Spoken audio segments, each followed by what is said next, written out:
नमस्कार, India voice देख रहे हैं आप और मैं हूं आपके साथ सुचित्रा गुप्ता।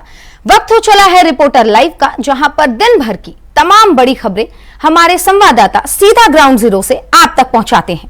रुक करेंगे पहली खबर की ओर।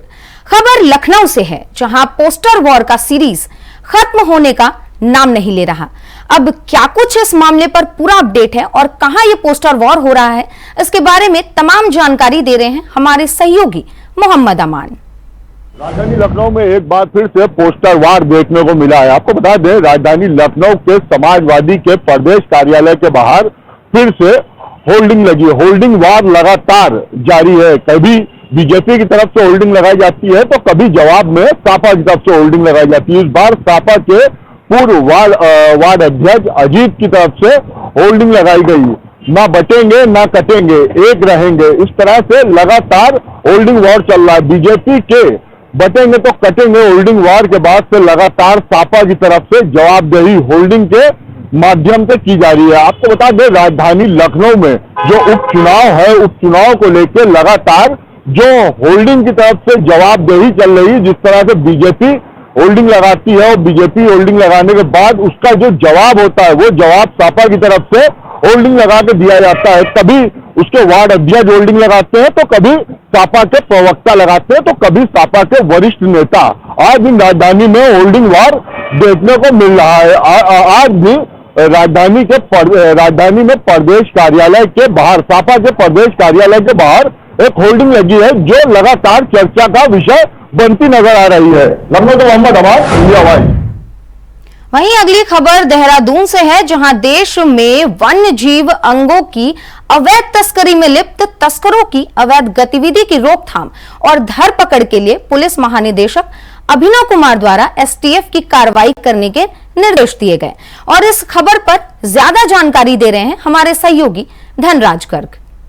में लगातार बढ़ते वन्य जीव तस्करी के मामलों को देखते हुए मुख्यमंत्री पुष्कर सिंह धामी सख्त हुए हैं और उन्होंने एसटीएफ को निर्देश दिए हैं और इसके साथ ही डीजीपी अभिनव को भी निर्देश दिए हैं कि जो इस तरह के वन्य जीव तस्कर करने वाले तस्कर हैं उनको जल्द गिरफ्तार किया जाए। और उसी कड़ी में देखिए, कहीं ना कहीं उत्तराखंड एसटीएफ को एक बड़ी कामयाबी हाथ लगी है कि अभिनव कुमार डीजीपी के द्वारा एसटीएफ को निर्देश दिए गए थे कि जो इस तरह के तस्कर हैं उनकी कुंडली बनाई जाए और उन पर छापेमारी की जाए और उनको गिरफ्तार किया जाए। और उसी का परिणाम रहा कि आज उत्तराखंड के जो एसटीएफ है उन्होंने डब्ल्यूसीसी की दिल्ली के कहीं ना कहीं शिकायत पर जो सूचना उनके द्वारा दी गई थी उस पर छापेमारी की और 2 वन्य जीव तस्करों को गिरफ्तार किया है, जिनके पास से वन्य जीव के जो अंग है वो भी बरामद हुए हैं। और दोनों ही लोगों को कहीं ना कहीं तस्करी में लिप्त पाए जाने पर उनको जेल भेज दिया है। और वहीं देखिएगा कि लगातार कहीं ना कहीं जो एसटीएफ है वो इस तरह के जो जीव तस्कर हैं उन पर कार्रवाई करती हुई नजर आ रही है, क्योंकि पिछले दिनों भी इसी तरीके से कई तस्करों को पकड़कर सलाखों के पीछे एसटीएफ पहुंचा चुकी है। और वहीं अब देखिएगा कि जिस तरीके से आज बड़ी कामयाबी उत्तराखंड एसटीएफ को मिली है, इसको देखते हुए कहीं ना कहीं आगे जो वन्य जीव तस्कर हैं उनमें कहीं ना कहीं खलबली मस्ती हुई जरूर नजर आएगी। और इस तरह के जो तस्कर हैं उनको सलाखों के पीछे पहुंचाने के लिए एसटीएफ लगातार अपना अभियान चला रही है और ऐसे वन्य जीव तस्करों को बख्शा नहीं जाएगा। जो इस तरीके से वन्य जीवों की तस्करी करते हैं उनको जल्द ही पकड़कर सलाखों के पीछे पहुंचाया जाएगा। India voice, Dhanraj Garg, Dehradun. वहीं अगली खबर प्रयागराज से है, जहां फूलपुर विधानसभा उपचुनाव में पार्टी प्रत्याशी के समर्थन में चुनावी माहौल तैयार करने प्रयागराज पहुंचे आजाद समाज पार्टी के राष्ट्रीय अध्यक्ष चंद्रशेखर आजाद रावण ने सीएम योगी पर इस दौरान तीखा हमला बोला। और इस दौरान उन्होंने क्या कुछ कहा है, इसकी तमाम जानकारी दे रहे हैं हमारे सहयोगी शोएब रिजवी।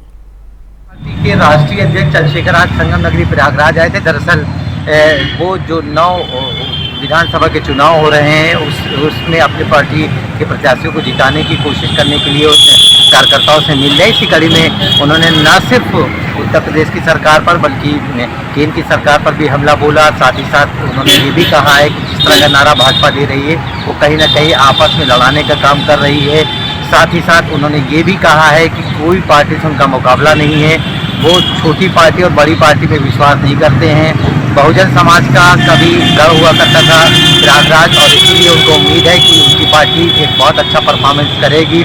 आने वाले दिनों में उनकी पार्टी का परफॉर्मेंस और बेहतर होगा। साथ ही साथ जो उपचुनाव हो रहे हैं या जो देश की राजनीति है उस पर भी उन्होंने बड़ी ही बेबाकी से कहा है। ख़ासतौर से दलित और मुसलमानों के हालात पर उन्होंने जो कमेंट किया है वो काफ़ी चर्चा में ज़रूर है कि दाल से भी ज़्यादा कम कीमत उनकी ज़िंदगी की है। इस तरह की बातें उनकी तरफ से कही गई है। अब देखना ही होगा कि आने वाले जो चुनाव है तो बाई इलेक्शन में इनकी पार्टी किस तरह का परफॉर्मेंस करती है और आने वाले दिनों में जिस तरह से अपनी राजनीतिक ताकत बढ़ाना चाह रहे हैं उसमें वो कितना सफल होते हैं। Service India vice Prayagraj. वहीं अगली खबर लखनऊ से है। आपको बता दें कि कुछ दिनों पहले ओपी राजभर के निवास से चोरी की खबर आई थी। अब इस मामले में एक नया ट्विस्ट आया है, लेकिन ये ट्विस्ट क्या है, इसकी तमाम जानकारी दे रहे हैं हमारे संवाददाता मोहम्मद आसिफ। सरकार के कैबिनेट मंत्री के घर हुई रहस्यमयी चोरी का अजीबोगरीब खुलासा पुलिस ने किया है। पुलिस ने आरोपी ड्राइवर को गिरफ्तार कर उसके पास से चोरी गए रुपए से अधिक की रकम बरामद किया है और साथ ही साथ आभूषण भी बरामद करने का दावा किया है। फिलहाल जिस तरह से कैबिनेट मंत्री के वाहन से 1 करोड़ रुपए के कथित चोरी के मामले में एक्टिव हुई पुलिस ने अजीबोगरीब खुलासा किया है। इससे कहीं न कहीं बड़ा सस्पेंस भी दिखाई दे रहा है। दरअसल 2 दिन पहले यूपी के कैबिनेट मंत्री ओम प्रकाश राजभर के वाहन से करीब 1 करोड़ रुपए चोरी होने के कथित तौर पर सोशल मीडिया पर खबर चलने लगी। इस खबर से पुलिस एक्टिव हो गई। जब पता चला तो सच्चाई कुछ और कही जाने लगी। दरअसल राजधानी लखनऊ के हुसैनगंज थाना क्षेत्र के डायमंड अपार्टमेंट में संजय राजभर, जो ओम प्रकाश राजभर के ड्राइवर हैं, रहते थे। कहा जा रहा है कि 2 महीने पहले रामजीत राजभर, यह भी मंत्री के ड्राइवर हैं, जिन्होंने संजय राजभर की बीमारी के 2,75,000 रुपए चोरी कर लिए थे। इस मामले में तहरीर पड़ी, लेकिन इधर भी जब कैबिनेट मंत्री ओम प्रकाश राजभर के वाहन से कथित तौर पर रुपए चोरी होने की सनसनीखेज फैली, तब पुलिस एक्टिव हुई। अंबेडकर नगर थाने की पुलिस रामजीत राजभर के घर पहुंची और रुपए बरामद कर उसे अपने साथ ले गई। सहयोगी फैज के साथ आसिफ बेग, इंडिया वाइस, लखनऊ। वहीं अगली खबर भिलाई से है, जहां वैशाली नगर के बीजेपी विधायक रिकेश सेन से जबरन धमकाने की कोशिश की गई है। आपको बता दें कि यह धमकाने का मामला सामने आया है, लेकिन क्यों यह धमकी दी गई है, आपको इसकी पूरी जानकारी दे रहे हैं श्रीकांत दास। वैशाली नगर विधानसभा के विधायक रिकेश सेन सुर्खियों में हैं। आपको बताते चले कि कुछ दिन पूर्व ही बिहार स्वर कोकिला स्वर्गीय शारदा सिन्हा का देहांत हुआ था, जिसे श्रद्धांजलि देते हुए वैशाली नगर विधानसभा के विधायक रिकेश सेन ने वैशाली नगर विधानसभा के क्षेत्र में पड़ने वाले तालाब, कुरुद गांव के तालाब को स्वर्गीय शारदा सिन्हा के नाम पर समर्पित किया था, जिसके विरोध में कुरुद गांव के ग्रामीण काफी विरोध प्रदर्शन कर रहे थे। और आज सुबह वैशाली नगर विधानसभा के विधायक रिकेश सेन के निवास पहुंचते हैं, जहां पर ग्रामीणों और विधायक के बीच इतनी गर्मागर्मी हो जाती है और विधायक एक ग्रामीण के जबड़े को पकड़ लेते हैं और उससे काफी गर्मागर्मी बात होती है। आपको बताना चाहेंगे कि स्वर्गीय देवादास बंजारे के नाम पर वो तालाब पहले से ही है। देवादास बंजारे अपने पहचान के मोहताज नहीं है। देवादास बंजारे पंथी नृत्य के काफी प्रख्यात नर्तक थे, जिनका भारतवर्षीय नहीं अंतर्राष्ट्रीय में भी एक अलग पहचान है। आपको बताते चले कि जो देवादास बंजारे पंथी नृत्य करते थे, छत्तीसगढ़ में गुरु घासीदास बाबा के अनुयायी हैं और गुरु घासीदास बाबा के उपदेशों को पंथी नृत्य के माध्यम से जन जन तक पहुंचाया करते थे। छत्तीसगढ़ में इस तरह की परंपरा हमेशा चली आ रही है कि गुरुओं की गुणगान हमेशा किया जाता है और सतनामी पंथ में खासकर गुरु के महत्व काफी बढ़ चढ़ के है। अब देखना होगा कि ये ग्रामीण और विधायक के बीच तनातनी आखिर किस मोड़ पर जाती है। मैं श्रीकांत दास, इंडिया वाइस के लिए दुर्ग, भिलाई। अगली खबर जम्मू कश्मीर से है, जहां विधानसभा में 370 की बहाली को लेकर हंगामा हो गया। क्या कुछ हुआ है इस दौरान, इसकी पूरी जानकारी दे रहे हैं हमारे सहयोगी शुभम वोगल। लगातार जारी है और कोई ऐसा दिन होगा नहीं जब वहां पर हंगामा नहीं हुआ। वही आज की अगर आपको ताजा खबर बताएं तो वहां पर असेंबली चलते चलते इंजीनियर रशीद के भाई जो कि विधायक हैं, अपनी पार्टी के अकेले विधायक हैं, वो वहां पर एक पैम्पलेट लेकर जो है वो वेल में घुस जाते हैं और जिसके बाद बीजेपी के विधायक और इंजीनियर रशीद के जो ब्रदर हैं उनके बीच जो है वो खींचातानी शुरू हो जाती है। वीडियो सोशल मीडिया पर कुछ इस तरीके से पास आए कि वहां पर काफी खींचातानी जो है वो वहां पर देखने को मिली है। पर लगातार भारतीय जनता पार्टी इसके खिलाफ है कि 35 और 370 को यहां पर नहीं लगने देंगे और ये असंवैधानिक है। बात यहां पर ये रुकती है कि आखिरकार असंवैधानिक है तो वहां पर रेजुलेशन में किस तरीके से इसको पास कर दिया गया, पर लगातार जो है इस पर लेकर जो खबरें जो है वो सामने आ रही है। पर यहां पर एक बड़ा हंगामा जो है वो देखने को मिला। बढ़ेंगे अगली खबर की ओर। खबर कानपुर देहात से है, जहां इंडिया वॉइस की खबर का एक बड़ा असर देखने को मिला है। क्या कुछ है पूरी खबर, इसकी तमाम जानकारी दे रहे हैं हमारे सहयोगी गौरव शुक्ला।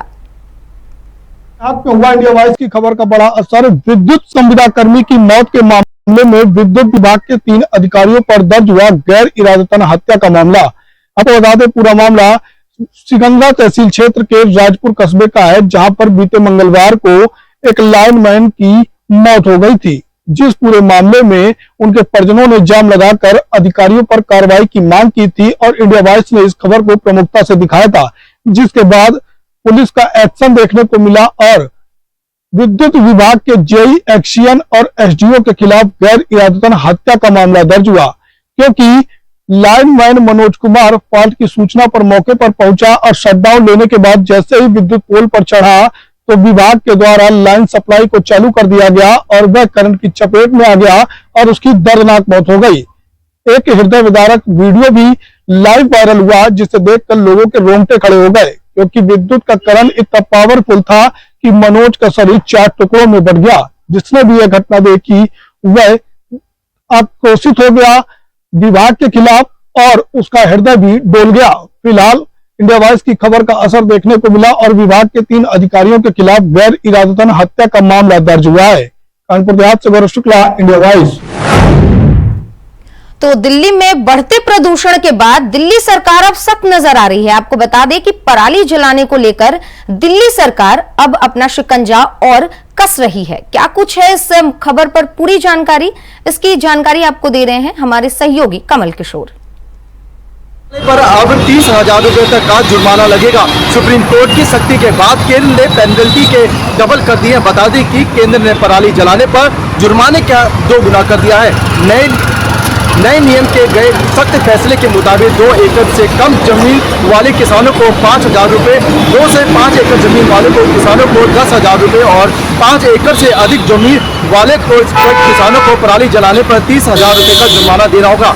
बता दें कि बीते महीने में आखिरी में सुप्रीम कोर्ट ने भी पराली जलाने से प्रभावित राज्य सरकारों को कम जुर्माने के लिए फटकारा था, जिसके बाद केंद्र ने जुर्माने की राशि बढ़ा दी है। केंद्र सरकार ने पराली जलाने पर सख्त रुख अपनाते हुए कहा कि राशि में 2 गुना वृद्धि के लिए नए नियमों के अनुसार अब 2 एकड़ से कम जमीन वाले किसानों को पराली जलाने से 5,000 रुपये का जुर्माना भरना पड़ेगा।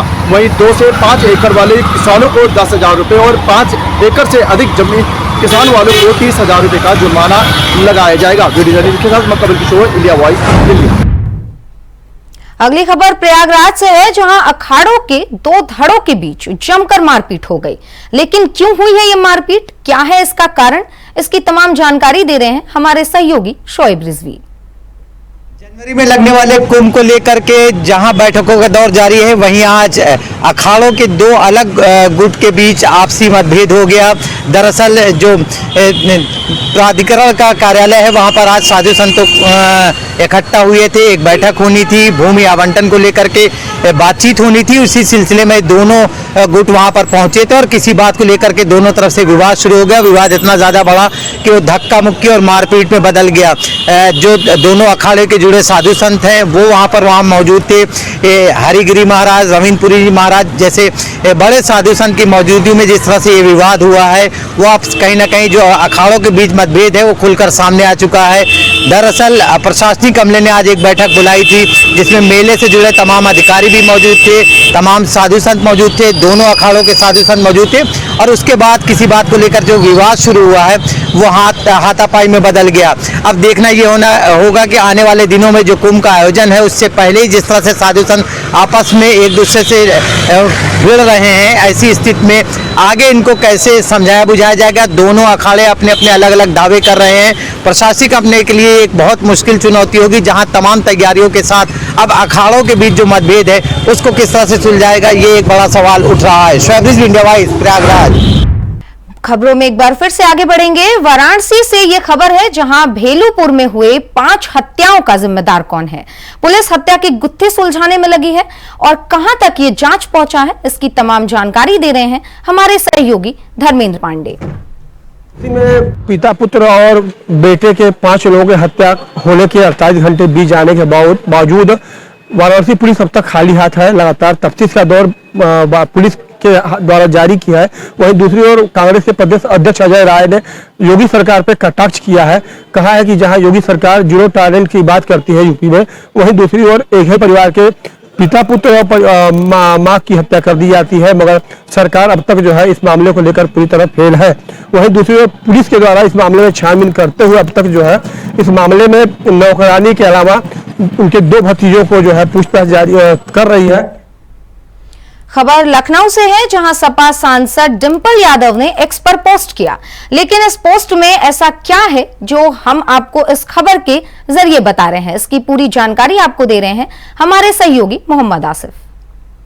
समाजवादी पार्टी प्रमुख अखिलेश यादव के बाद उनकी धर्मपत्नी यानी सांसद डिंपल यादव ने डीएपी खाद को लेकर बड़ा बयान दिया है। एक्स पर पोस्ट कर कहा है कि खाद को लेकर किसानों में हाहाकार मचा हुआ है, कालाबाजारी चरम पर है, सरकार को इस पर ध्यान देना चाहिए। दरअसल सपा प्रमुख अखिलेश यादव ने किसान की समस्याओं और खाद की कालाबाजारी का आरोप लगाते हुए बड़ा हमला बीजेपी सरकार पर बोला। तो वहीं दिल्ली में प्रदूषण का स्तर लगातार बढ़ता जा रहा है। इस मामले पर क्या कुछ सरकार की तरफ से फैसले लिए गए हैं, इसकी तमाम जानकारी दे रहे हैं हमारे सहयोगी कमल किशोर। दिल्ली में प्रदूषण की स्थिति में कोई सुधार नजर नहीं आ रहा है। प्रमुख इलाकों में वायु प्रदूषण स्तर बेहद चिंताजनक है, जिसकी वजह से दिल्ली में दमा के मरीजों की परेशानियां बढ़ती जा रही हैं। लोगों को मास्क लगाकर ही बाहर निकलने की सलाह दी गई है। आपको बता दें, दिल्ली में गुरुवार सुबह वायु गुणवत्ता बहुत खराब रही। केंद्रीय प्रदूषण नियंत्रण बोर्ड के अनुसार सुबह 9 बजे वायु गुणवत्ता सूचकांक 367 दर्ज किया गया, जबकि 9 केंद्रों में आनंद विहार, अशोक विहार। खबर देवरिया जनपद से है जहां सदर कोतवाली थाना क्षेत्र के जद्दू परसिया पेट्रोल टंकी के पास बदमाशों ने दिन दहाड़े गोली मारकर एक व्यक्ति को घायल कर दिया और वहां से फरार हो गए। लेकिन किसे ये गोली मारी है, क्या कुछ है पूरा मामला, इसकी तमाम जानकारी दे रहे हैं हमारे सहयोगी बालेंदु मणि त्रिपाठी। बता दें कि देवरिया जनपद से 12 किलोमीटर दूर 12 के पेट्रोल पंप के पास जद्दू परसिया पेट्रोल पंप के पास अज्ञात हमलावरों ने एक व्यक्ति की गोली मारकर हत्या कर दी, जिसका नाम निहाल सिंह बताया जा रहा है। पुलिस पोस्टमार्टम के लिए शव को कब्जे में लेकर पोस्टमार्टम के लिए। तो फिलहाल के लिए मेरे साथ इस बुलेटिन में इतना ही। देश और दुनिया की तमाम खबरों के लिए आप बने रहिए इंडिया वॉइस के साथ। नमस्कार।